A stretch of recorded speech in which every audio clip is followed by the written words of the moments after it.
Hi friends, இப்போ விஜய் அவர்கள் CM ஆக போகிறத தொடர்ந்து அவருக்கு இன்னும் 10 தொகுதிகள் வேண்டும், அப்பதான் பெரும்பான்மையை காமிச்சு அவர் சிஎம் ஆக முடியும் அப்படின்னு சோஷியல் மீடியா ஃபுல்லாக இந்த நியூஸ் ட்ரெண்ட் ஆகிட்டு இருக்கு.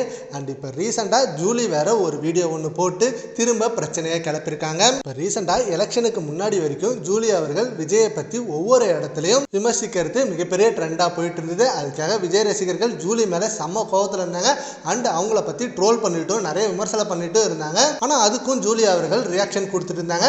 இப்போ விஜய் அவர்கள் நேற்று ஜெயித்ததை தொடர்ந்து ஜூலி அவர்கள் அகைன் ஒரு வீடியோ ரிலீஸ் பண்ணி விஜய் ரசிகர்களை செம்மையா கோபத்தை தூண்டிருக்காங்க.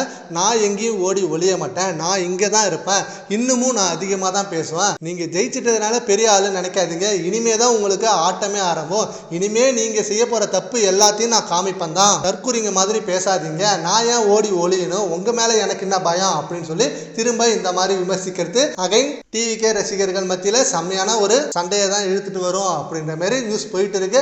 அகைன் திரும்ப இதனால டிவிகே தொண்டர்கள் ஜூலி அவர்களை திரும்ப ட்ரோல் பண்ண ஆரம்பிச்சிட்டாங்க. ஒவ்வொரு இடத்துல செம்மையான ட்ரோல் மீமா மாறிட்டு இருக்கு. டிஎம்கே இருக்கிற வரைக்கும் தான் உங்க ஆட்டெல்லாம், இப்ப எங்க தளபதி வந்துட்டாரு, இனிமே உங்களை மாதிரி ஆளுங்களுக்கு இங்க இடமே இல்லை, இங்க கடைசி வரைக்கும் கத்திட்டே இருக்க வேண்டியதான், எங்களுக்கு பெரும்பான்மை காமிக்க முடியாது, ஜெயிக்கவே முடியாதுன்னு சொன்னீங்க, ஒரு நடிகை என்ன பண்ணுவாருன்னு கேட்டீங்க, ஆனா உங்க எல்லார் வாயும் எங்க தளபதி மூடினார் பாருங்க, ஒரு இடம் இல்ல 2 இடம் இல்ல 108 இடம் ஜெயிச்சிருக்காரு, அந்த வைத்தியர்ச்சல்ல தான் நீங்க கத்திட்டு இருக்கீங்க அப்படின்னு சொல்லி ஜூலி அவர்களுக்கு டிவிகே தொண்டர்கள் ரிப்ளை கொடுத்துட்டு இருக்காங்க. சரி, ஓகே ஃப்ரெண்ட்ஸ், இப்போ ஜூலி அவர்கள் பேசுன இந்த வீடியோ பத்தி உங்க ஒப்பீனியனை நம்ம கமெண்ட் பாக்ஸ்ல கமெண்ட் பண்ணுங்க. Thank you friends.